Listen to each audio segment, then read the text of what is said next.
Okay, welcome everyone. It is 6:05. Thank you for everyone who is able to attend the ceremony dedication to Ann Bourne. Really appreciate that.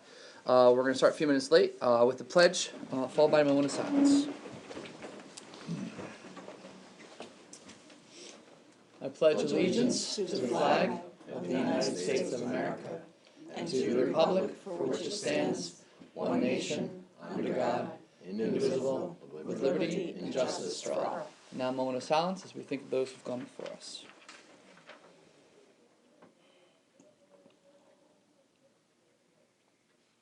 Thank you.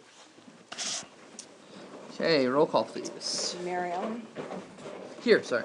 Deputy Mayor Ryan. Here. Trustee Lewis. Here. Trustee Pine. Here.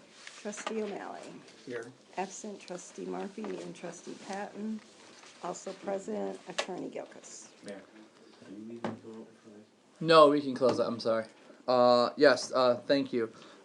Andy will be joining us shortly. I know Emily called and said there was a extended family health emergency that she was heading off to. And Ben and his wife are celebrating anniversary number 30-something, 36, very high. So congratulations to them. And again, thank you guys for joining us for the ceremony. Thank you, Bobby. Thank you, everyone who was involved. Neil as well. Everybody who's involved in that. I appreciate it. First off, I'd like to entertain a motion to open public hearing. This is, I think, public hearing number 2 regarding the Village of Hoosick Falls Comprehensive Plan Local Waterfront Revitalization Strategy. Motion. Second. Thank you, Craig. Thank you, Vanessa. All in favor? Aye. Opposed? All right. So this is our second public hearing regarding the Comprehensive Plan Local Waterfront Revitalization Strategy. If anybody has any comments, any questions about it, we have Bob Murphy here from B&L. He went over everything last week. I have the things in the office if we want to bring them out. Does anybody have any questions, comments on that? All right. We'll leave it open for the standard required 30 minutes plus, so 6:30. Bob may have something to say. Do you have anything you want to add or throw in? I'll just do a brief summary. Please do. Quickly. Again, Bob Murphy, Bartman and Judas. We're working with the village for about a year and a half, a little over a year and a half, on the comprehensive plan, local waterfront revitalization plan. It was funded through Department of State funding under the local waterfront revitalization program. Welcome, guys. And what it does is it forms the basis of a village comprehensive plan. Which had been a long time since there ever was one in the village. That also forms the basis for capital improvement planning, for potential changes to your zoning code, and also for decisions being made by the planning and zoning boards. So it'll be very useful for the village once it's finally adopted, and then also paves the way for funding applications going forward. So as the mayor mentioned, this is the second of two public hearings. And then once seeker schedules are met, it can then be adopted. So, All right. if anybody has any questions, feel free to let me know. Great. Thank you. Great. Thank you. We have a presentation. Sarah? Yes, I'm here Take to it talk away, about please. chickens. So obviously we are not allowed to have laying hens in the village at this point. You guys all have? They all have You one. got the chickens. All right. I'll take mine out. I lost mine. So I am here to advocate that we might be able to change that. And Anybody's Jason interested? so kindly wrote up Jason. Sorry, nice thank you. comprehensive set of laws based on other villages, including Brooklyn, where you can have laying hens, and Albany now you can have laying hens, and most other small communities that are drawing in young people. So my reasons for believing that we should be able to have chickens is one, it's an excellent source of food for people. It cuts down on tick populations, which is, I think Rensselaer County is has the highest rates of Lyme disease right now. I think the only one that is close to it is Columbia County in the entire country. And so anything that we can do to cut down on the tick population is good. So those are my reasons for wanting to have chickens, and I think for any family, but especially low-income families, eggs are an incredible source of nutrition, and it's great for kids to be able to go in a backyard and pick out eggs from a little nesting box and be like, oh cool, that's where my food comes from. So, yeah. So I have a question. Yes. So free range? No, I don't think they should be able to be free range. I mean, I think that chickens So there's nothing in here about restricting their movement, does it? I think so. It says sorry, I restrict to didn't the rear read of the you. backyard of any lot. Right, but it doesn't specify how to restrict them. Correct. Like that they Okay. have to be fenced in or cooped or something like that. Okay, So I could put them back there, but you can't control where they go if you just. so you would like maybe us to add Just- that to the law? That was one thing that I, Okay. kinda jumped out at me is, I know maybe your intent is to restrict them back there, but it doesn't say that. Okay. Okay. That's, All right. I know that when I first got here as mayor, I was warned about the discussion of chickens, which was out of all the things that I was stepping into, I did not expect that to actually be a thing. Thank you guys for this proposal. What are the things that people typically get wrong about chickens? Well, one, they think they're loud, which is why we put the thing in about the roosters, because roosters are Okay. loud. They wake everybody up at 6:30, and not everybody wants to wake up at 6:30. So that's a problem that people typically have. Okay. They think they're dirty because birds poop, and they do, which is probably why you're recommending that they have to be in a fence, because and I think that also having 6 chickens is different than having 60 chickens. Mhm. So mitigating bird poop from like 6 little birds is very different It's a than. lot easier. It's a lot easier. Yes. Yeah. And honestly, it's good for the soil, and it's it aerates the soil, it adds nutrition to the soil, it gets bad pests out. And I also think that a lot of young people that are moving here from the city, just based on the people that have moved into our building, one of the things they're moving here for is because they want to homestead. They want to have a garden. They're leaving the city because they want a different kind of life. So I think moving forward, being known as a community that welcomes those kinds of things is only an asset for us. So there's kind of like a back to the land movement, especially with young people coming from cities, and that's why they would want to move to a community that's farming community. If I may, and Bobby, Kevin, you guys were here for the original debate on the chickens. Yes. And aside from the fact that I'm a little concerned about who the chicken police are gonna be. Not Mark. Some of the concerns originally were like Second Ward, because of the properties being on top of each other, being so close to each other, Yeah, that one person's backyard stink, or if they're not taking care of it, becomes another person's problem. I think that was one of the concerns. I was always for it. I mean, I have my house is having to be a little bit bigger. I wouldn't mind doing, a little cage where you can move it around and stuff like that, but yeah. not everybody has that luxury, and I know that was one of the concerns. Does So it actually it's- smell from 6 chickens? Will it smell? Does it? I It's don't like- think it's so. like I anything mean, else, you gotta take care of it. yeah. It's no different It than a doesn't dog. just decompose. No, it is I no would different. think I the agree. natural process would get rid of it before it would get to that problem, no? I mean, if No? they're in a little tiny coop and you walk into the coop and there's 6 chickens pooping, yes. If you have a little movable coop and it moves around the yard, no, I don't think it's like there's like natural airflow, but I'm not. I've never walked I into was it. never against it. I know that was one of the concerns that came up. There was a couple of people who were pretty vocal about that. And it One seemed in to be- particular. One particular, and it seemed to be Second Ward concentrated. I think that they were worried about apartment dwellers that wanted to have chickens and that it was gonna cause issues That's within true, too. close-knit neighborhoods, or with the, as you mentioned, the houses closest together. But I think this addresses that in this law. I was gonna say, how much do you propose the permit to be? Because that would, a lot of people might discouraged if the permit was high enough and it brings income to the village. What do you think the permit should be to have chickens? I don't know. I think $25 seems reasonable. What's a building permit, Mark?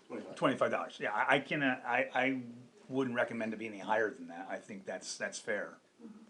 Jason? Do you think that's a fair amount? Yeah. It's easier. I think in this version, as I wrote this a couple times, in this version that I wrote, it's actually restricted to square footage per lot. So I'm not really the one who decides, and shouldn't be the one who decides what properties qualify and don't. But I did some research, and a lot of the properties, not a lot, but some properties actually will not even qualify to have chickens. They don't size. meet They won't have the size. I don't Okay. wanna be the guy who decides what that number is or whatever, but that is how I wrote it because of that concern. Okay. Yeah, it does say 5,000 square feet, so you have to have 50 by 100 feet. And you can only have 6 chickens per family, so. Right, and that would eliminate, those perimeters would eliminate a lot of the A lot. residents in Second Ward, especially where it would become an issue if it's, one on top of another, you know, I actually think neighbors. that's a little too big. I think it should be a little smaller. I but do, not I do much. agree, because I know my property is not even that large, and I have a big backyard, you 'Cause know, that's basically a and, double city lot, Right. 50 by 100. Yeah, so I think it's important there to, you know, the details are gonna be important to go through this, and somebody's gonna argue some minor points. So the lot is 5,000 square feet, if I have a 4,000 square foot house on my 5,000 square foot lot, do I get chickens? yeah. Oh, Yeah, for sure. Right, but I mean, I only have that's 100 a square feet concern. for them. Absolutely. In the big chicken debate a couple years ago, that you were referring to, one of the biggest problems that no one could answer was, if you have violators, people who aren't cleaning them up, by the time it comes to that, it's too late and affecting smell-wise or whatever, adjacent people, adjacent properties, then violations roll in, and how long will it take for the violations to fix things, and by then the smell is still there. This was the biggest complaint about it being in the village, is there was no way to assure how to deal with violators, how long it would take. And again, by then you're living next to it, nothing's getting done, you gotta wait for the violations, you gotta wait for them to go to court, whatever, months and months and months, so, you know, again, that Okay. was the biggest complaint that I recall. Andy, in terms of if the village were to do something like this, the village would have to put together and propose a law. Correct. We would have a reading of the proposed law, public hearing at that meeting or the next meeting, At the next meeting. The next To be meeting. Introduced, and then public hearing scheduled. we could make modifications, change it, eventually vote on it up or down.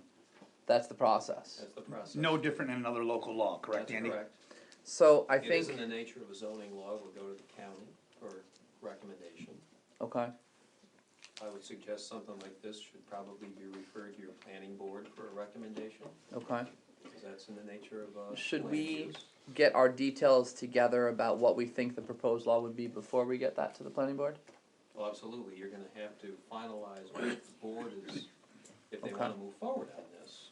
They're comfortable with their proposed local law, and someone would introduce it and then start the process. to Okay. review it. Thank you guys for doing this proposal. I like the idea of trying to work this to something that we sort of put out to the public to get their feedback on. How do you guys feel about moving forward with trying to get something together? Oh, I'm all in favor.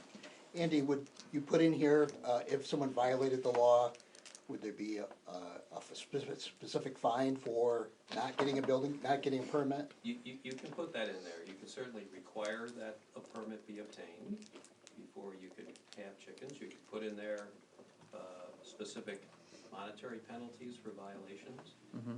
Someone did say it does take a little while to issue the appearance ticket and get into court and go through that process.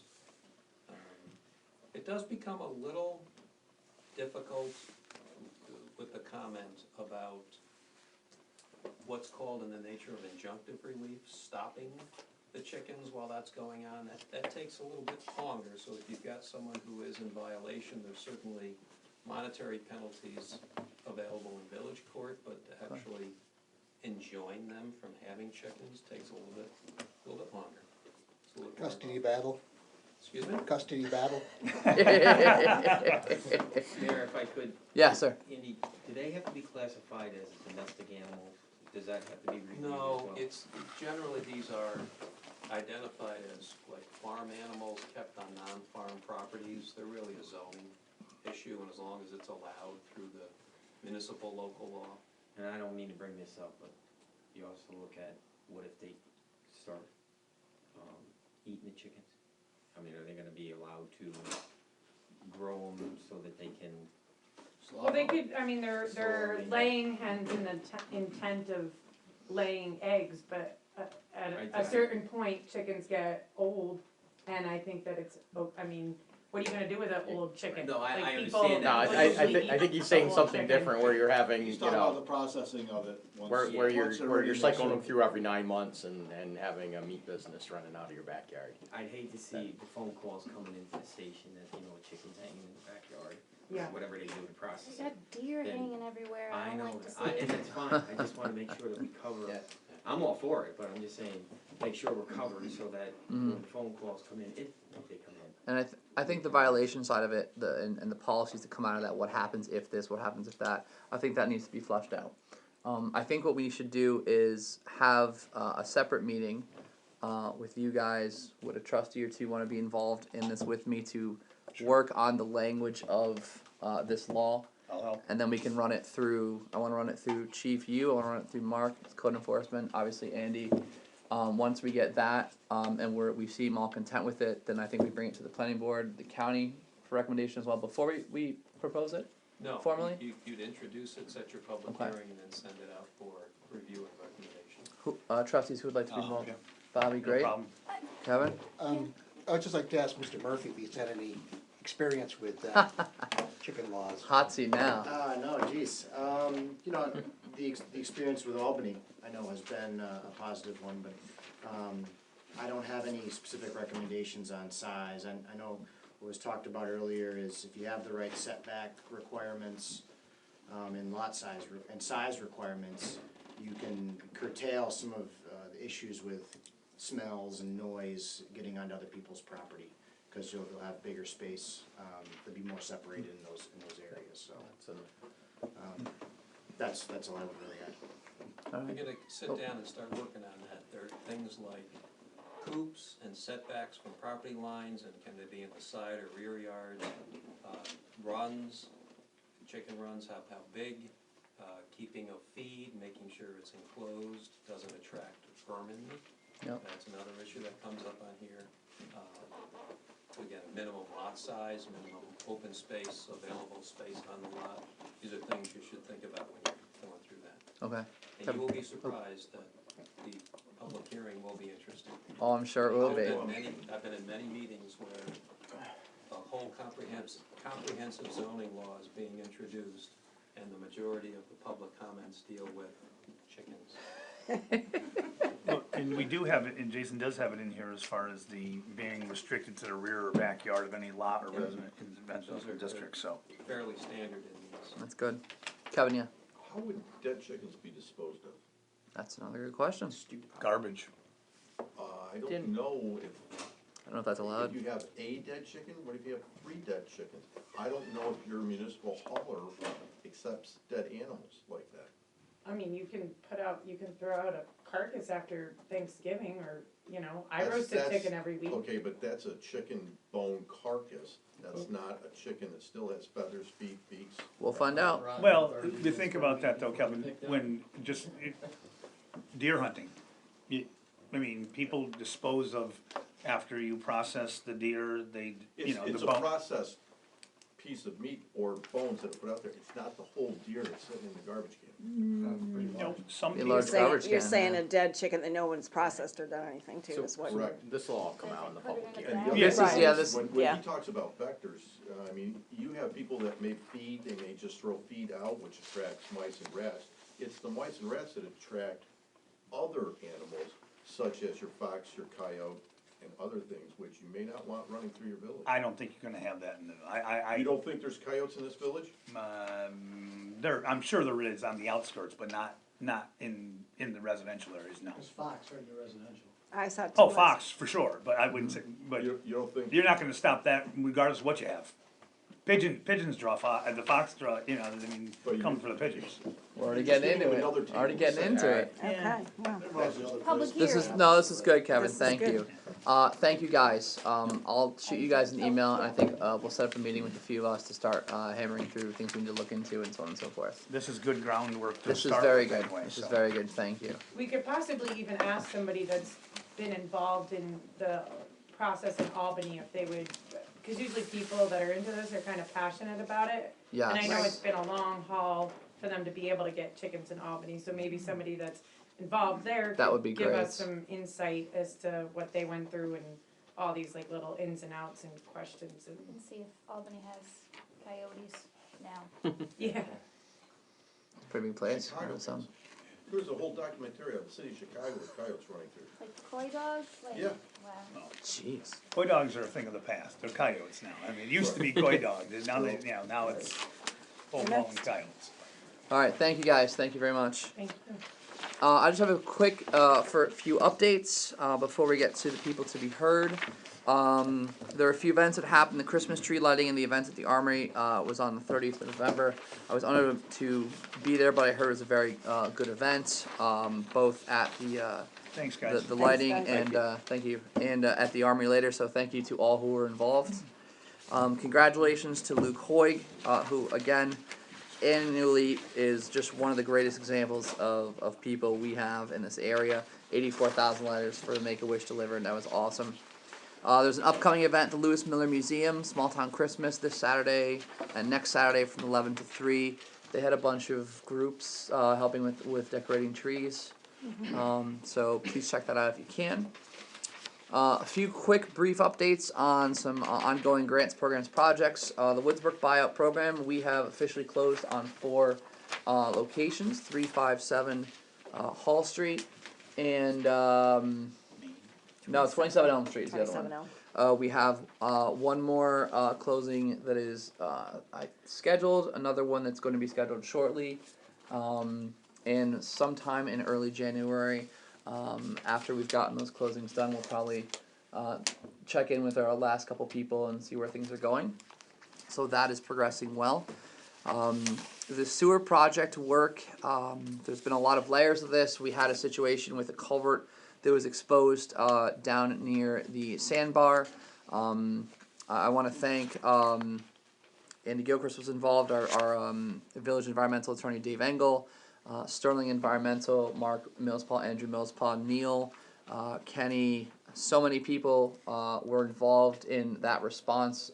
We were on top of that, and Mark as well, we're on top of that immediately. It was discovered on a Thursday. By the next Thursday, we had a bazillion conversations with Honeywell, with the DEC, internally with all of our consultants, and they had it temporarily covered up in a way where it was staying protected and covered. And what is happening right now is that Honeywell and their consultant ERM are working on a work plan that they'll send to DEC to eventually come back and open that spot back up and take out the portion of old culvert that apparently used to run underneath the John Street. It seems to be, historically, it seems to have been the old Woodsbrook chute back before in the 50s they redid the current Woodsbrook one where it is.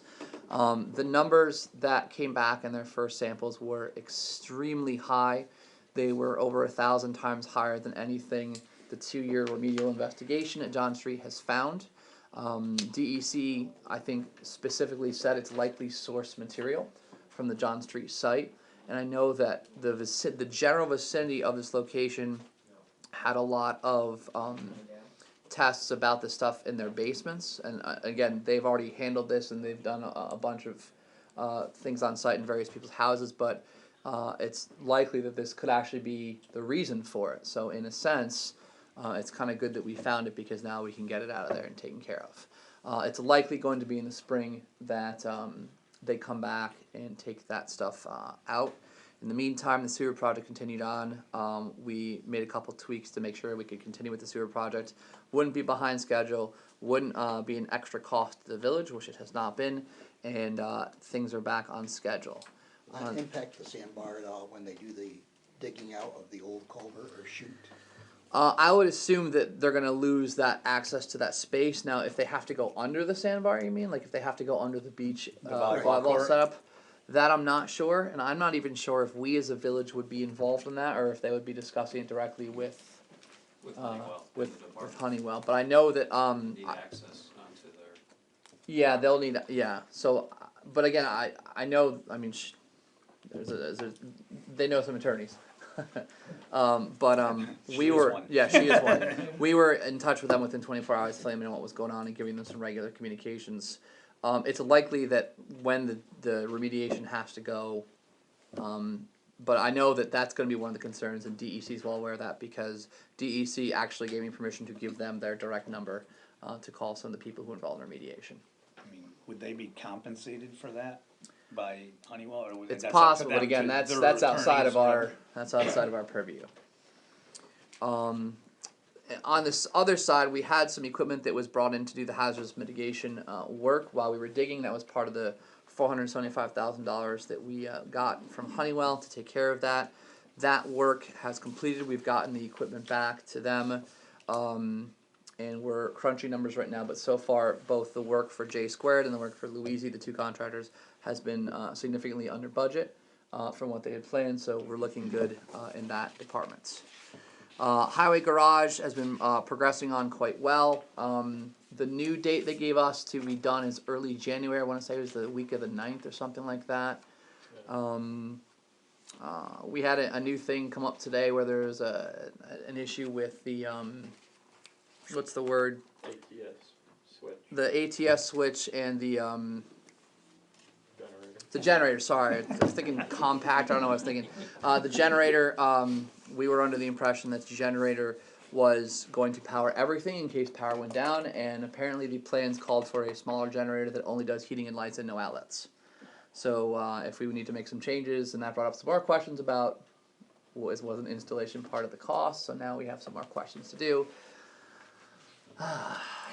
So yeah, that's another thing that's going on. And finally, I spoke with DEC. They were hoping to get me official confirmation tonight, but the plan is that on the 18th, that is tomorrow, a week from tomorrow, Wednesday, is the next community participation working group meeting at 6 o'clock at Hoosick Falls Central School. The plan is to have DEC officials there to present the report on the EPA air emissions. The process that happened was EPA got the data and results to DEC. There was some back and forth as they discussed things. EPA wanted DEC to be the one to present the information. I don't know why, but okay. They went some back and forth, made some changes to the report, and EPA got the final report. I think for DEC to do a final review about sometime last week. DEC is going through it now. I haven't seen it yet, so I know it's coming. But it sounds like at the next community participation work group meeting, that will be one of the topics, and all the information will come out for that. I'm waiting for official confirmation from DEC. They were not ready to do that tonight because they were trying to get in touch with a couple people to finally confirm it. But that's what it sounds like is going to happen. Is there a way we can get it, a community working group a day ahead of time so we can review it before then? I think that's one of the reasons why they weren't officially wanting to say it, because they wanted to touch base with the Civic. But that's been the way they've done it before, so I would assume that they would get it to you guys early, possibly put it out online early so they could present it. Are they in turn gonna present that at a village board meeting? We can certainly have them come back to the January meeting. But either one is here or there. I mean, that's open to the public too, so you're encouraged to attend if you can make it. All right, that's it for my updates. Moving on to the people to be heard section. Just as a standard reminder, we record our meetings and then throw them up on YouTube, although I'm behind on that, but I'm so close. Yeah. Oh no, we still have 4 more minutes before we can close it. So when you speak, please say your name and your address for the record. Kind of an idea of how many people would like to speak tonight or share? 1? Okay. In that case, the floor is yours. Okay, my name is Jim Martinez. My address is 24 Church Street. I'm here as owner of the Thorpe Block. Okay.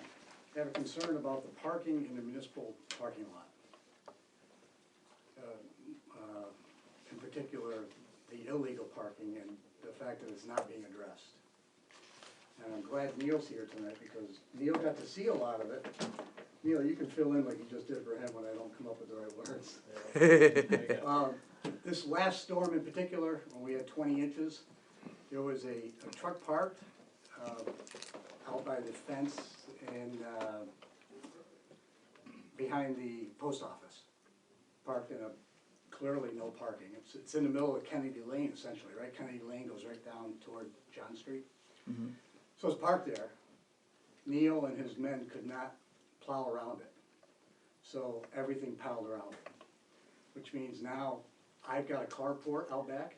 We can't use our carport. We couldn't use our carport with that the way it was.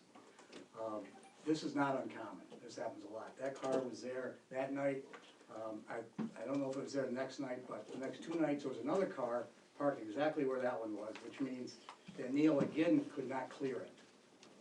There's always a car parked in Kennedy Lane between Sequence Development and Dugel's place. All winter, Thursday through Sunday. These guys can't plow it, which means you can't use it for a walkway. Right? It's always filled. Neil, am I right?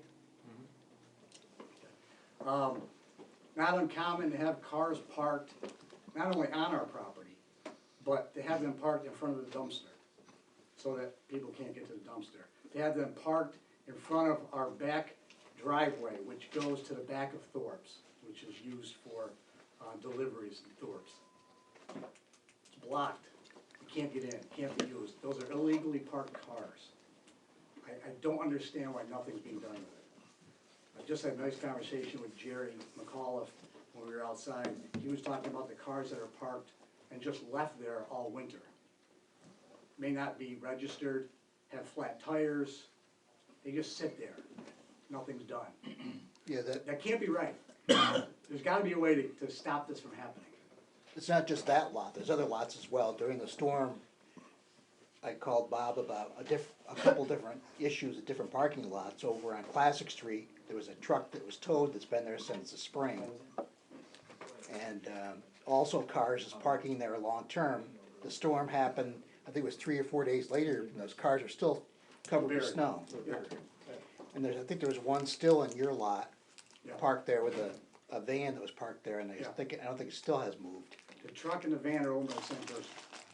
That truck that I'm telling you about had an extension cord going from the middle of the post office fence all the way down to the apartment on John Street, out of a second floor window, plugging in that truck, out in the parking lot. That was addressed. What's that? That was addressed. I No. did tell him he could not do that. Right, I understand it was addressed, but it was addressed how many days later? You know, it was too late. Well, is what I'm yeah, getting it at. was, yes, well, Well, can't address it ahead of the time. night that you called. Yes, you can, I let him know ahead of time. I didn't know. I didn't say you did. I know the night that Jim called me, I sent a car over, we were trying to track down the individual. I've spoken to the individual, he came in here, he was quite upset. And I had informed him that he can't run that cord, and Mark and I had spoken about it.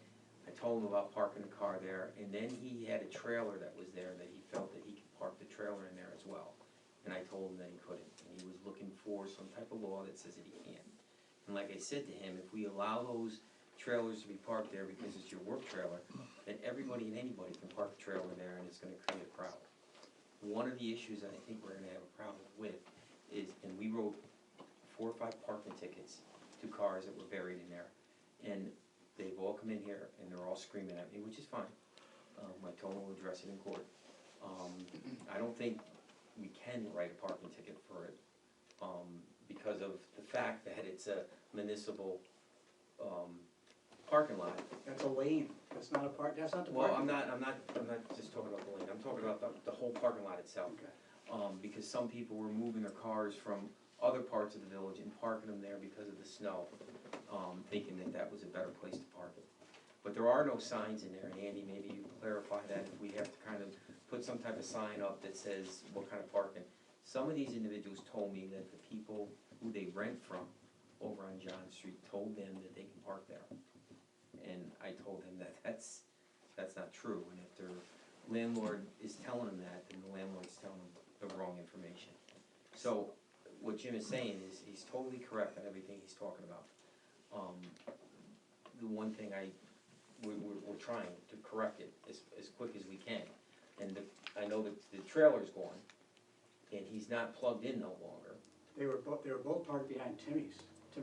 He was over trying to, he wanted to plug into Timmy's building. And he told me that he was gonna go ask people, and I told him that I don't care who he asks, he cannot be parked in the parking lot, plugged into a house. If he wants to go on their property and park there on their property, and they're gonna let him do that, that's fine. I don't think you can do that. So it's a heater. Can you can't do that. It's a diesel vehicle, and it has to be plugged in To start in cold weather. Well, I think we should review not only our parking in our village lots, but also the snow emergency regulation, because people really aren't, people are upset about our snow emergency law. It says 3 inches or more, so to me, that would say 3 inches, okay, I gotta move my car, it's 3 inches, but actually, when you made the announcement, it was for the next day, so I think we Right. should look into that and do some research on how we can better regulate what we're doing for, not only the snow emergencies, but for the parking lots as well. The other problem you have out there and Mark will attest to this, is that you've got people putting their garbage cans out there. Typically, they're not picked up on time, but more often than not, if you go over there right now, you'll find garbage all over where those garbage cans are. There's 2 big pieces of cardboard, there's a piece of plastic, bottle, whatever the hell it is. And it's just, they pick it up, they put it back down, and there's garbage everywhere, and it stays there. So they come now and they move their garbage cans, the garbage stays there. out They there. leave the garbage, don't pick Stays it out up. there on the ground.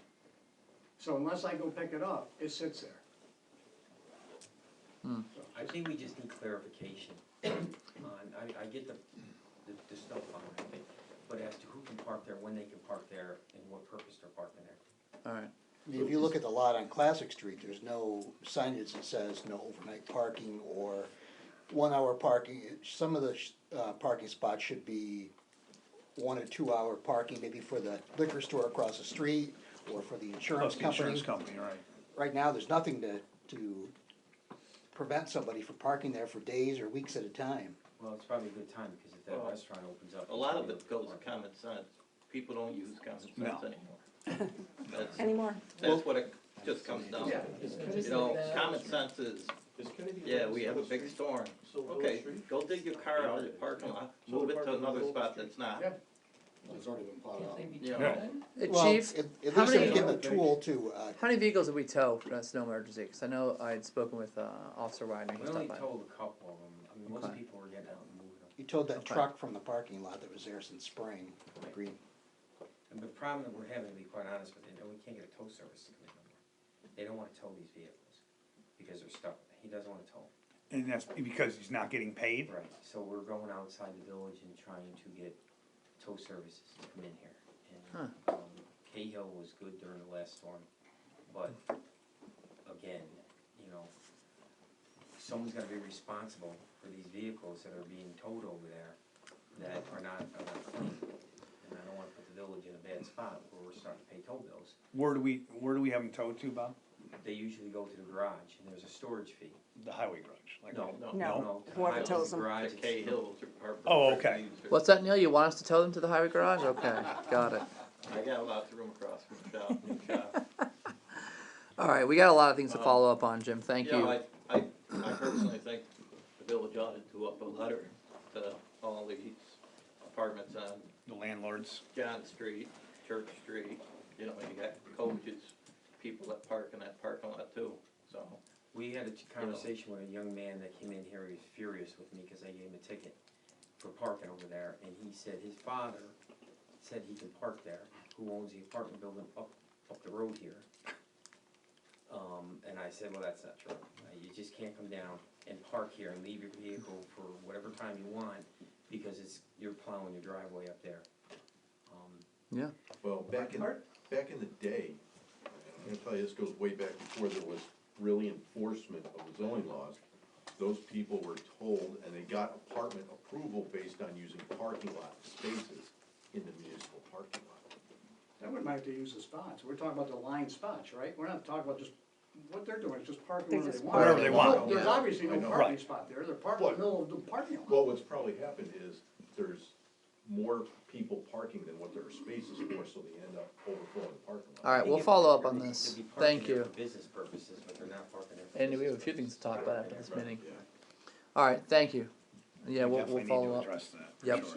And as well as we'll relook at the Yeah, snow he's gonna emergency. do that next. What's that? Close the public hearings. Okay, yes, good. Looking for motion to close the public hearing. Motion. Second. Thank you, Vanessa, thank you, Craig. Any further discussion? All in favor? Aye. Opposed? Carries, public hearing is closed. Thank you very much, sir. Thanks, I Bob. just wanna add a couple things, is that, regarding the seeker schedule and abiding by the State Environmental Review Act, the village will be able to consider adoption of the plan next month at the meeting. Okay. And I'll be in communication about that too. But this is the last public hearing for it. We're also waiting on comments back from county planning. Linda Vonda Heidi has had it for a month. Okay. And she said they're like just about done getting signatures for that stuff, so that should be coming over and make any other changes and All right. do that. Great.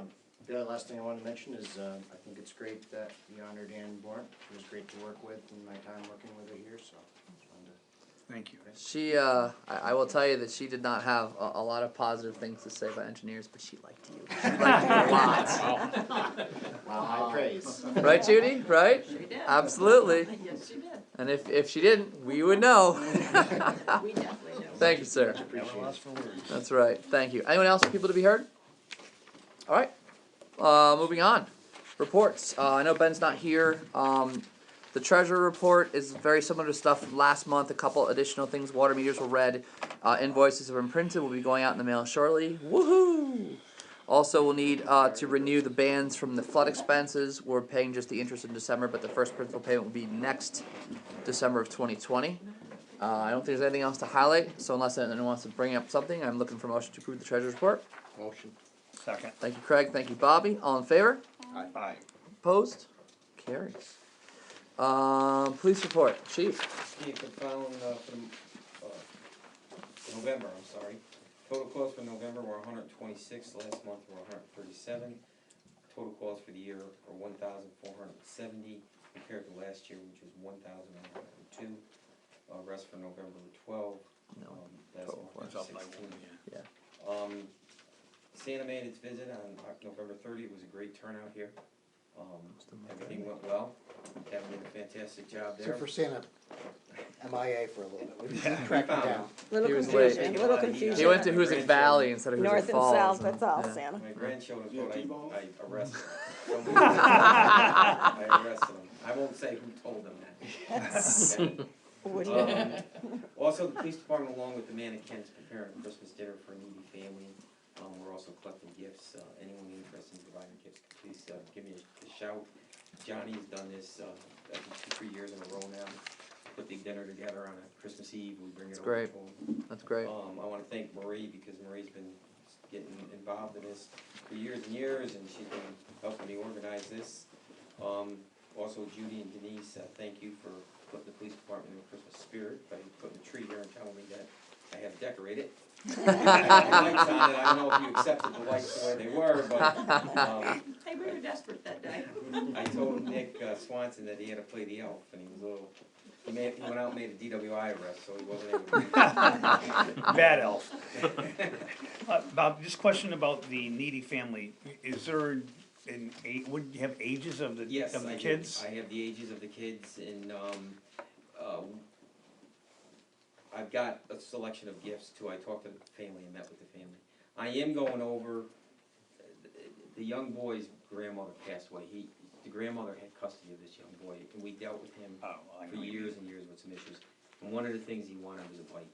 So I'm going out and collecting some money for a bike, and we're gonna get him a gift certificate. And I've already talked to the parents about going to Walmart and picking it up and kind of telling the little boy that grandma went and did this before anything happened. So if anybody is willing to get involved with it.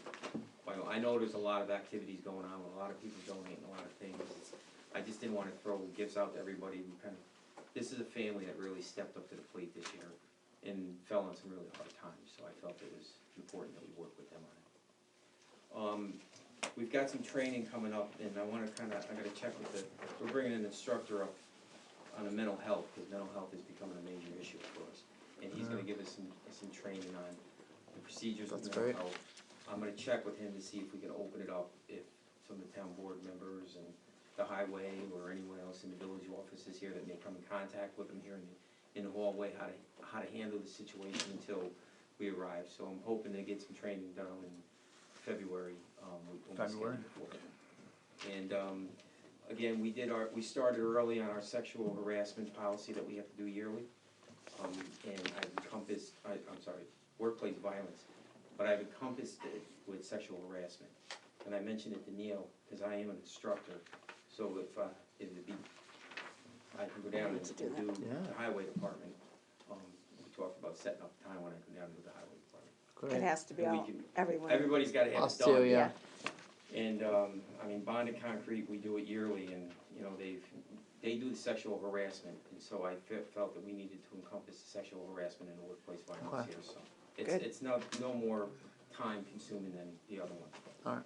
And the only other thing I wanna talk about is Pick a tooth I went to a every meeting time. last night in the county, there's two more meetings that are to be done, one in Scottsbluff, one in Skodak, on this bail reform. It's become a major issue. Yep. And, you know, people were asking what to do, or what can we do?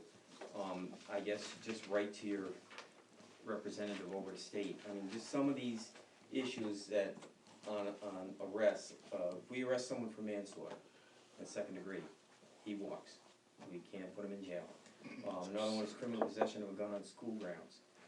You bring him in here, put him in front of a judge, he cannot set bail on him, he has to let him walk. Unlawful imprisonment in first degree, we deal with a lot of domestics where this charge comes in place.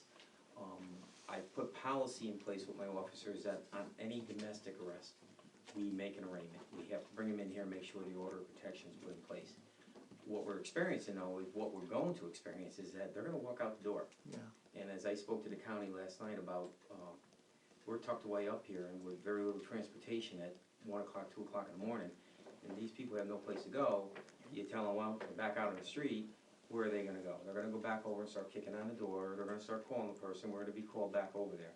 So it's gonna become a problem. They don't know what they're gonna do. There is no money, no funding to assist with this program. And we talked about, on top of the bail reform, is the disclosure reform. Now, within every arrest, and the mayor and I are gonna meet, and Bob will get you in on it too, the video cameras. I have 15 days to provide that to the DA's office, who has to turn that over to the defense attorney, within 15 days. A lot of work is gonna have to be taking place. If we're averaging 3 arrests a week, that means it's gotta be done immediately to get it down to the DA's office. And I don't think there's gonna be much of a cost for us, it's gonna be just a lot of logistic stuff that we're gonna have to do. So we're gonna have to, and they're telling me that they're gonna assist with us, on whatever needs they can help us out with. But it is gonna be a little bit of a problem that we're gonna have to deal with, You have to turn the original over or a copy? copies of everything. So you gotta make copies on top of it? I gotta make copies on top of the copies, which is not a problem, because paperwork is paperwork, but when we get into the logistics and the technical things, that's gonna become a problem.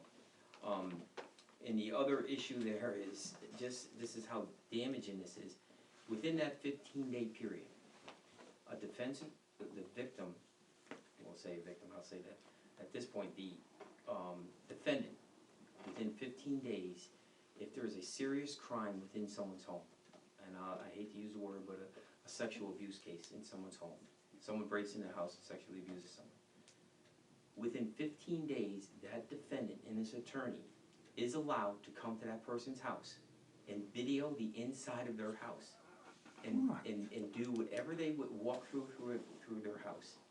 And we can't do anything about it. Now, the victim can stay there if she wants, probably have someone else back there, or leave the house, but that's how crazy. So the criminals have more rights than the victims. And this is all starting January 1st. Everybody's screaming, but the law enforcement area is screaming, but if anyone is wanting to talk further on it, we'll talk further on it, and I would suggest you start contacting. Jake Ashby was sitting with me last night. He said they've been screaming about it over there, and they're not getting anywhere with it. The governor and pardon me? It's Hastings, right? That's coming. Hastings is doing it down in New York City, is doing it. And they're not budging. They're saying that they passed this in New Jersey and things are going well. Some people that were in the crowd last night said to me, well, then I guess we'll have to take care of the situation if someone breaks into my house. So we're gonna be dealing with some serious stuff. We're dealing with an individual right now that we had to throw him out of his house last night, well, the apartment that he was staying at once in a while. And he's fuming, and he keeps on going back, you know. Come January 1st, right now, we're able to deal with it, but come January 1st, we're gonna have a problem. It's not gonna go well, so. If anyone is interested in talking further on that. Thank you, Chief. Thank you, Thanks, Chief. Bob. Looking for a motion to approve the police report? Motion. Second. Thank you, Bobby, thank you, Vanessa, all in favor? Aye. Opposed? Carries. Code enforcement report, Mark. You have the report, I Yep. don't know if there's any questions or anything, pretty much, status quo. Seems that things have calmed down a little bit, I changed, just so you're aware, I did change the way that I'm filing things, I'm no longer trying to physically file things, I'm scanning them and saving them to the computer. So that has helped me I got rid of my backlog and I'm able to keep up on stuff that way, so, you know, we had talked about assistant previously, that's become less of an issue for me by doing this. Okay. I just don't know, space-wise, you know, at some point, it may become an issue, you know, for the size of the space that we have for scanning and saving all that stuff, I don't know, I really know. But we'll cross that bridge when we get there, I guess. Yeah, we'll deal with that when we get it right. But that's all. We may be able to tie that into whatever decision we make on a server downstairs, because we can certainly add a whole heap of space and just have it linked to the server, so you're dropping stuff on that server instead of on your own computer in there. You know, the other thing there is just making sure that if something happens, if we ever had another fire, that those records don't get destroyed. How that all works, that's something we talked about. Besides that, there's nothing major. The chief, if he's gonna have a mental health training, I deal with some mental health cases occasionally too. So Sure, it's probably sure. training for me to get. One right behind you. Absolutely. We all do. We deal with him every Question, day. Mark, on that GSC property, is the one that's in, court, is that the rental property on? They have two of them. They have one on corner Mechanic and Liberty, and they have a rental property on, It's 34 River Road, is it? oh, I'm sorry, I'm That's thinking the- of a different one. 34 River Road. Is that across from the old flats, the apartment house there? Or? No, No. no, it's next to Kendall's brick building. Oh, I got you, okay, It's a single-family house. Right next to Kendall's. Okay. okay. So, yeah, we just haven't been able to connect, that's been an ongoing issue. So I haven't been able, the first time I did the inspection there, it turned into a little bit of a fiasco, but I was able to finish it. They got a building permit to do a deck, and they never did it, and there's still issues there, and now it's coming around for another inspection. And the tenants aren't cooperating. I got you, okay. All right. So unless there's any questions, I mean, pretty much I have tried to, on the report, highlight any new things I add, I made them bold. Saw that. Yeah, I like I that. make a change, just so that, you know. Yeah, that's very where helpful. Thank something's you. changed. Any other questions? No? Thank you, Mark. Looking for a motion to approve the code enforcement report? Craig? Thank you, Craig. Second? Thank you, Bobby. All in favor? Aye. Opposed? Carries. Thank you. Community service report, pretty self-explanatory, 80 hours for the month of November. Looking for a motion to approve. Motion. Thank you, Vanessa. Thank you, Craig. All in favor? Aye. Opposed? Clerk, deputy clerk report, anything you wanna highlight? Just that the bills are hopefully out later this week. We're keying as fast as we can. Awesome. Busy. Busy Yes. office. If that computer goes much slower, you don't have to worry about Well, there you go. The computer is slow out. it. We will watched say that that. today, that was. More than, all three of us working it. It's a problem. More issues today? A few more issues today, yeah. Okay. But we work them. Alright. Thank you. Looking for a motion to approve? Motion. Second. Thank you, Bobby. Craig. All in favor? Aye. Opposed? Highway Department, they've been busy. Full report next month, but they've been busy with sewer projects. Oh my gosh, they've been busy with the sewer projects. Highway garage, snowstorm, maintenance. Anything you wanna highlight? Management. You know, just thank you for all the extra time and you put in, Neil, and your guys, especially late at night, especially with the issue we had down by the John Street, that was a nightmare, and you guys put some long hours in, Yeah. and that's appreciated. Yeah. Did towing happen at the right time in terms of the snow emergency? I think so. Okay. Okay. You just gotta remember, you know, if we had 3 inches or more, it's gonna be the following day. Right. Yeah. It's not the day of the storm, it's the following day. Yeah, 'cause It's, yeah. Cause you can't expect people to get out in the middle of the night and move their car across the other side of the. unless you guys wanna start acting like Troy, Albany, Schenectady, where we don't call streets. Well, No. You know, You guys do a fantastic job. yeah. No doubt. Okay. Officers asked me if we want to start towing now, and I said, Yeah, I mean, I you think can we reach do. out to him, but yeah, but so this was the first snowstorm. What do you say? A few were towed, 3 or 4 you said You were said a towed. couple, yeah. We're gonna keep that policy up, and we've already had a snowstorm. People know. Had Corey go around some of these cars that were parked on the streets, he was supposed to write down addresses and car details and stuff, so they're again, we're taking a ride next storm. Good. Right, you gave him a free pass this time, but next time, The problem is that, the parking lots aren't addressed in our snow, emergency law though, are they? No, cause it's overnight parking, so, Yeah. you know, with people, you can't park on Route 22 or actually in downtown business district from 2 AM to 6 AM. Like that green Camaro, or whatever, that was by the coffee shop. If I was a state pub driver, I would've stuffed that car a little bit tighter. He was being nice. And actually, there's He a sign should that be says there. no overnight parking, so Exactly. you shouldn't be parked there anyway. Right. You know, We need to Gotta follow be up with the gentle, towing but, situation though. you know, I agree, we need to address that. Even if we need to put money there to cover that. we And need the to other question address though, regarding, Bob said it's trouble getting, tow truck operators or services. Can we go out of state if we have to, or we have to stay within New York State? That's a good question, and I don't know the answer to it. I'll look at it. Because I know that over in Bennington, you know, those guys they'll drop a dime to go anything, you go anywhere and tow, and I just didn't know if we have that, if we have that ability to go out of state. Okay, I'll look at that. I don't know where, like, again, where we would bring it, but I mean, they would bring it to their lot, I mean, I just didn't know if that's an option we have, if we can't get cooperation from the local people who are towing, you know, I mean, we wanna get the job done. I'm also interested to know from your other municipality representation what sort of situations they run into and what kind of funds they put aside for this sort of situation. So the quick answer is really no funds away, and the other municipalities really haven't had an issue with private companies coming in, they impound the vehicle. You want your car back, you pay the amount, right. and then you get your car. Some municipalities also have the ability to issue tickets for violating the snow emergency, so they appear in town or village court saying not only have your car towed, but you can have tickets issued. Ooh. They should. Ooh. I like that. Double-edged sword, I like that idea. Craig, what are you thinking?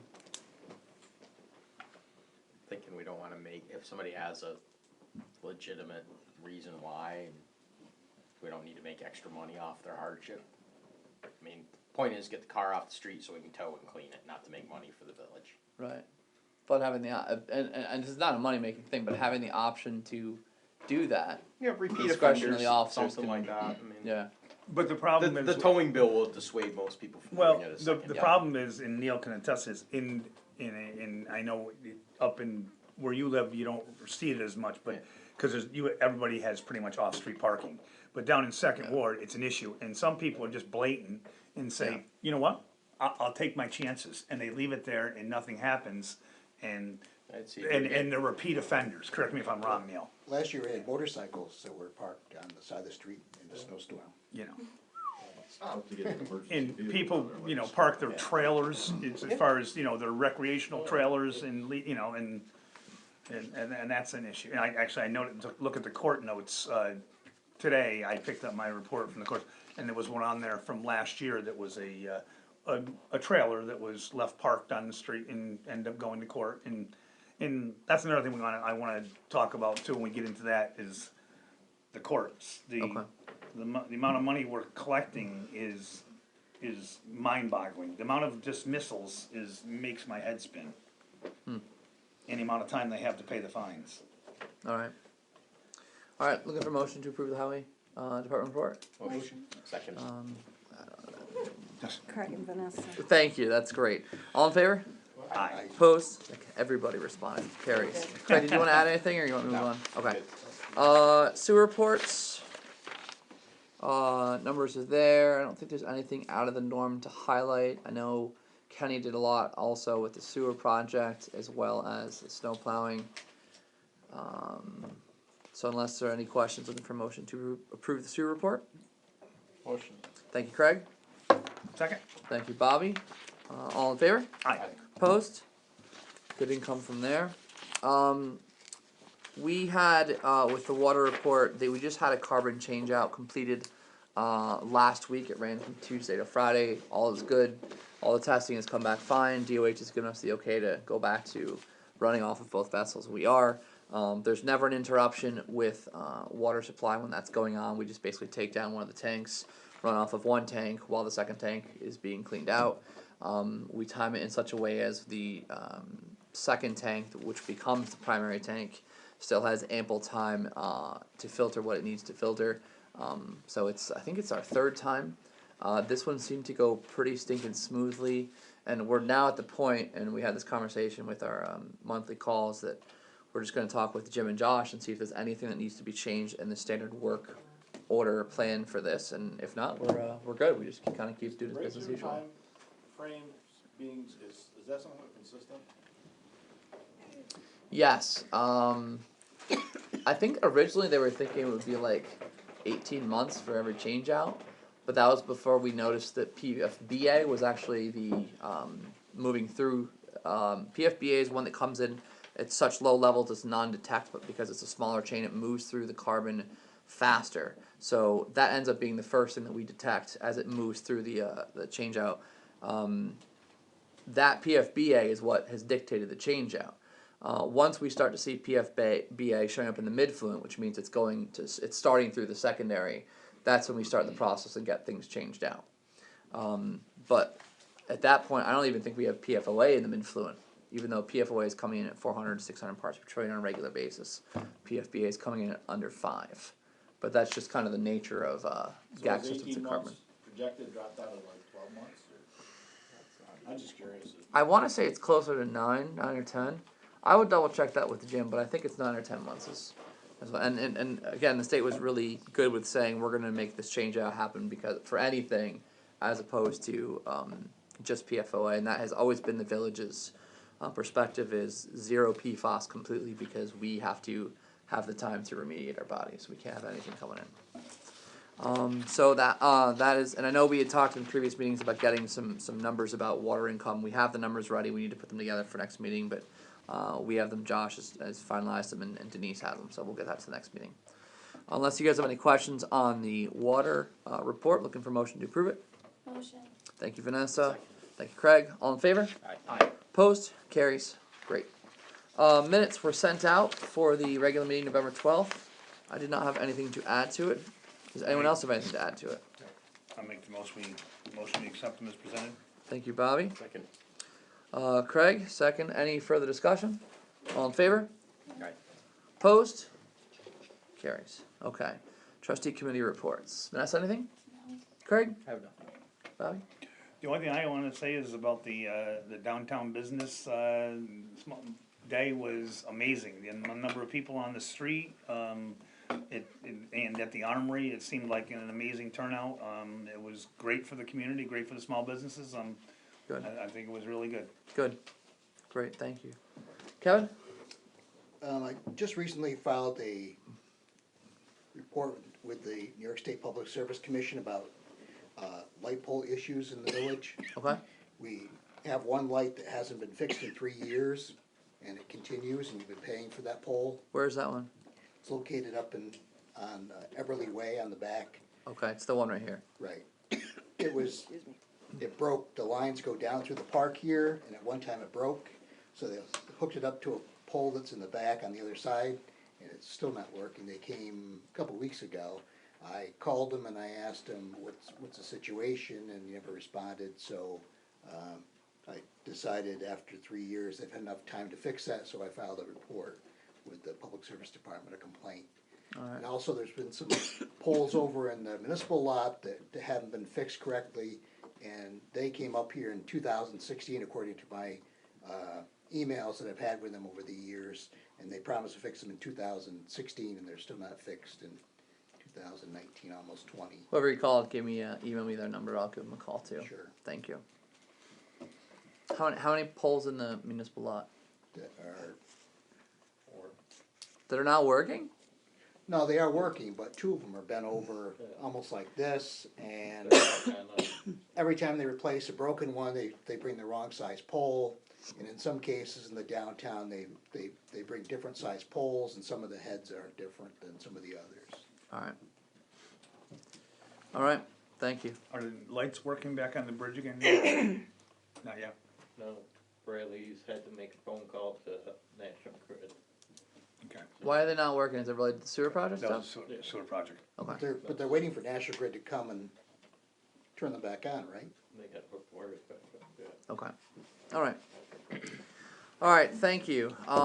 3 items of old business. I have nothing new to report on that. My apologies. So unless anyone has any questions, I'd look in the table. The phone Yeah. system. Yeah. That's one. Bob, although Bob Ash did say that he had another issue with the phone systems over the weekend, so that is a super pressing thing that needs to get taken care of. Yeah. So I'm looking for a motion to table the municipal phone building, Motion. phone systems. Second. Thank you, thank you. Can we have a motion to table all 3 or just one at a time? No, all 3. Do you want to revise it to table Sure, all 3? absolutely. Alright. Alright. Still second, Kevin? Thank you. Any further discussion? All in favor? Aye. Opposed? Feel free to yell at me or light a fire under me to get this done. My apologies.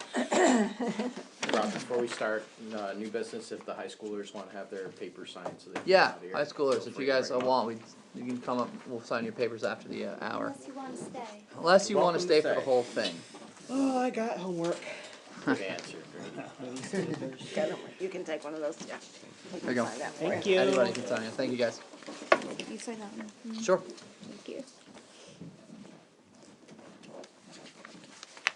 Thank you. Students asking for my signature. Oh, yeah.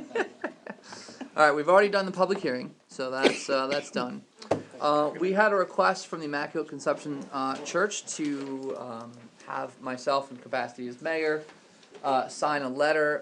Also, the request went to Town Supervisor Mark Serdam. I think their attorney took a look at it. The request has since changed from the signing off as mayor to sign off as honorary committee member. Andy, we asked you to look into this. I know we, as a group, I think we're interested in seeing what we could do to support an initiative by the Immaculate Conception Church because it's such an important part of our village. But if you need to set us straight, set us straight. Well, I'm gonna give you just a couple of things to think about. So, as I'm sure you're aware, the issue for the municipality is the separation of church and state. Right? This is not simply a request for support of a private building, it's a support for a church building. The issue becomes for any municipality is, does your act result in excessive entanglement with religion? I'll give you an example. These always come up, and by the way, there are no real black and white demarcation here. A lot of this is gray, and that's why there's a lot of cases that deal with whether any public action violates the separation of church and state. It's unconstitutional. An example is school funding and whether there can be public funds sent to a parochial school. Even if they're sent saying you can only use these for non-religious purposes, those cases are always difficult because it's very, very difficult to disentangle the fact that it's a parochial school and it's providing a faith-based education with a non-secular use of the public funds. I give you that all by way of background to say the request initially came in. If you look at, and there's no question that this is something that I think the board wants to support, I understand that. The request was to have both the town supervisor and the mayor sign on to and support the fundraising effort to renovate, to restore the church building. And I know the letter included a number of things about the historic nature of the building. It was an important part of the downtown village fabric, the character of the community.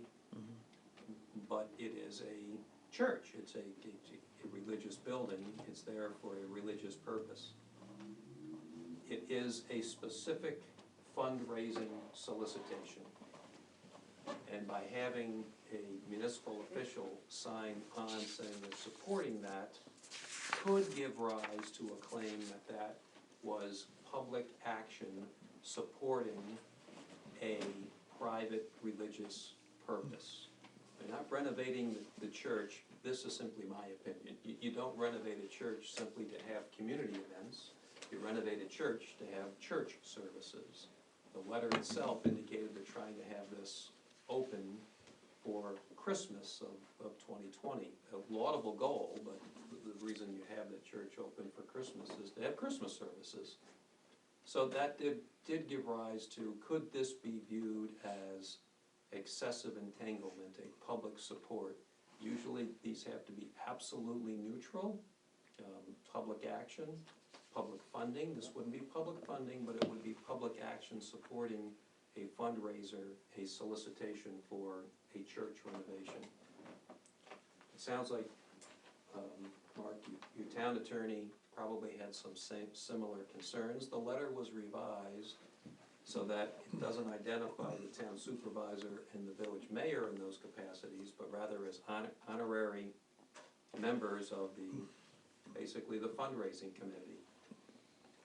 When I saw that, whether it was yesterday or today, my first reaction was, well, you've gone from the frying pan into the fire. To me, that's, now you've got not just any members of the public, you've got two individuals who everyone knows are the town supervisor and the village mayor, not just signing in that capacity, but now being on the committee to support a fundraiser to renovate a church building. I still have those concerns about excessive entanglement and whether it's constitutional or not. Now, having said that, is it a black and white issue? Of course it's not. Could this give rise to an opinion amongst some of your village residents that this is not an appropriate public action? It could. Could someone make an issue of it? If they chose to, they could try. That's what those cases, in many cases, work their way through the courts. They're always federal cases because it's the federal constitutional prohibition. Is any of that gonna happen here? Who knows? Probably unlikely, okay? I'm just advising you, those are some things to think about. Is there an alternative here? Something for you to think about. There could be a direct letter that's signed by the church, that is the fundraiser, that is the direct solicitation letter, and maybe something that could be included in that, that's a separate sheet, maybe signed by the town supervisor and the village mayor, saying, we certainly support the efforts to renovate the church building and wish them well, rather than asking residents, whoever is on the mailing list, to economically support the church renovation. There could be some ground where the municipalities say, you know, they recognize the church building as an important part of the historic nature, the character of the community, and wish the diocese well in its efforts, and that's it, without signing onto a letter asking people for money. That's something to look at. I was trying to think of a compromise because it does seem awkward for the mayor to be signing off on a solicitation for money for a church. I was thinking maybe like I could give them a quote to use in their letter about the importance of the building, how it served as... You know, you're thinking in the same lines. I don't think it should go in the letter. Separate. I think it should be a separate thing. You know, you always have these kinds of quotes from the town supervisor, the village mayor. You could see a little picture at the bottom of that insert of the church saying it's an important part of the community, it's the historic nature, it's been here for 100 whatever years, and, you know, wish them well, that kind of thing, without asking people to donate money to it. It could go together, but you're not signing onto a letter that in and of itself is the fundraiser for the church. You could support the efforts, but you don't ask people for money. Thank you, Andy. Board, what do you guys have to think about that? Just general comments on that. I all for good compromises. That seems to be a potentially good compromise. I think, you know, several of us were or are members of the church. Right. We want to support them, but in a way that's correct, and we don't want to we don't want to be sitting here 6 months from now going, oh, that was a bad decision, now we're getting sued. You know, that's the downside of doing this. So if there is a compromise that allows us to support the efforts without soliciting funds, great. Okay. Yeah, I definitely think it puts us in a precarious situation if we go out and do that, you know, like as Andy said, you know, I mean, it's entangled pretty good, you know, it's damned if you do and damned if you don't.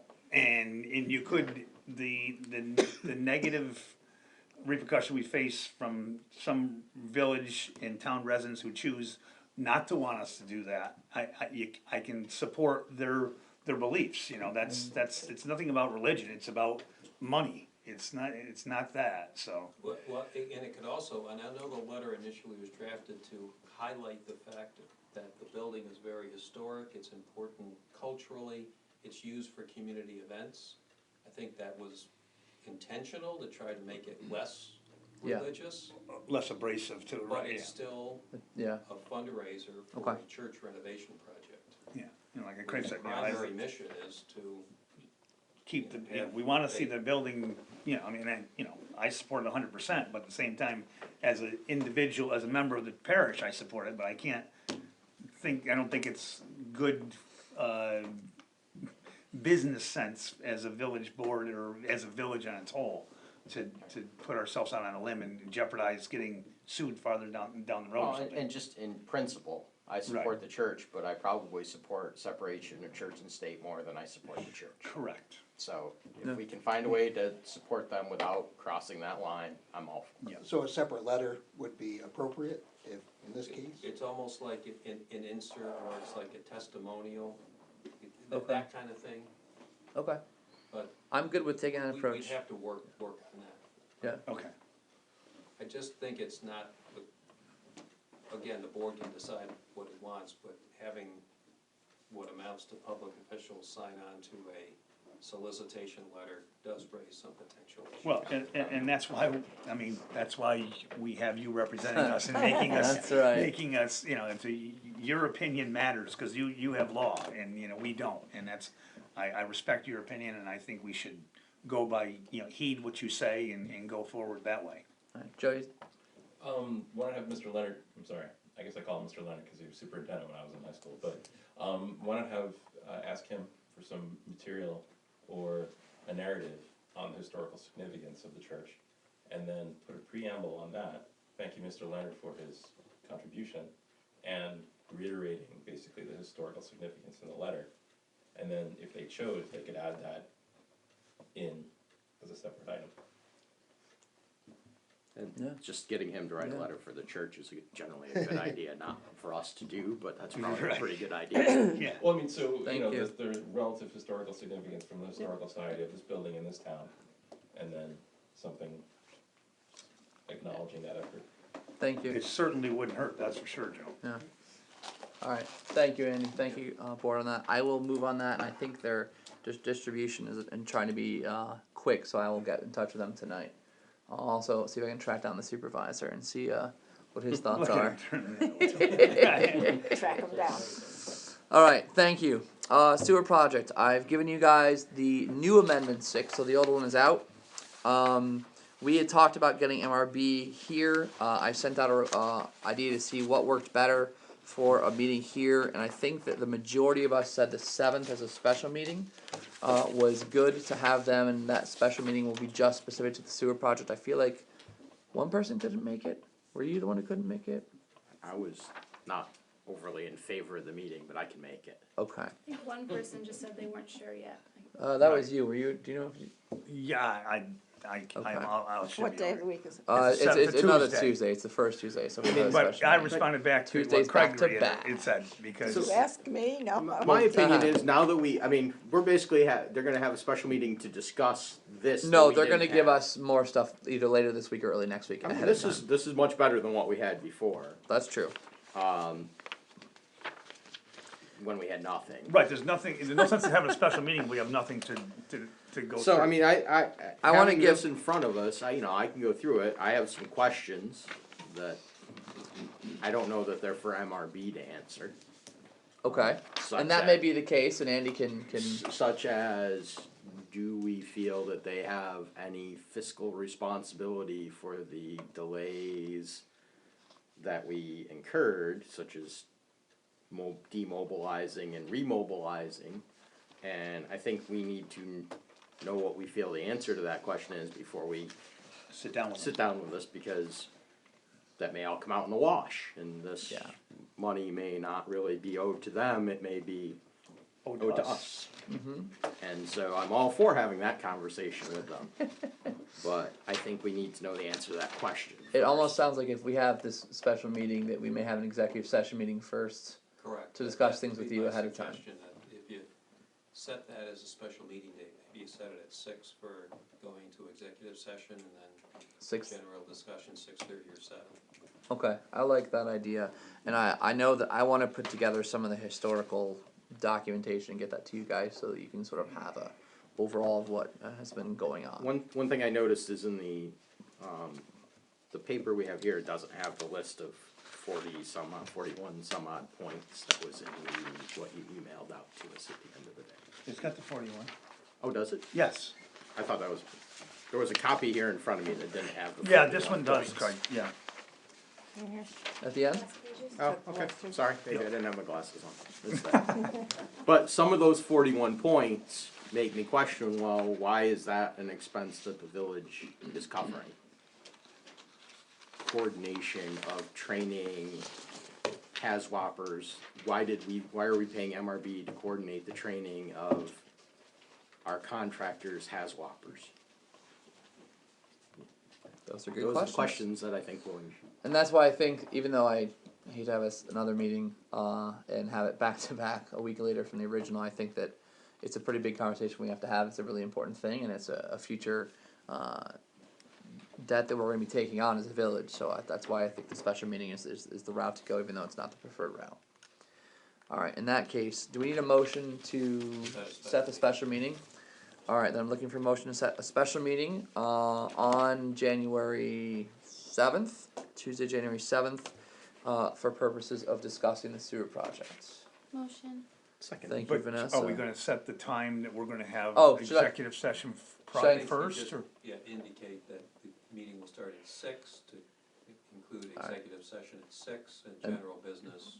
At To 6:30. follow thereafter. Right, cause it Can might be not, we vague don't about wanna the set time? it to a half an hour, because Yeah. there's a lot of money here. I don't wanna say 7 and then wait 35 minutes for it to be 7 before we can start our meeting either. Okay. Right. So just the general. So, yeah, we'd start at Start at 6 with 6 and- executive. We'll get the announcement clear when we Yeah.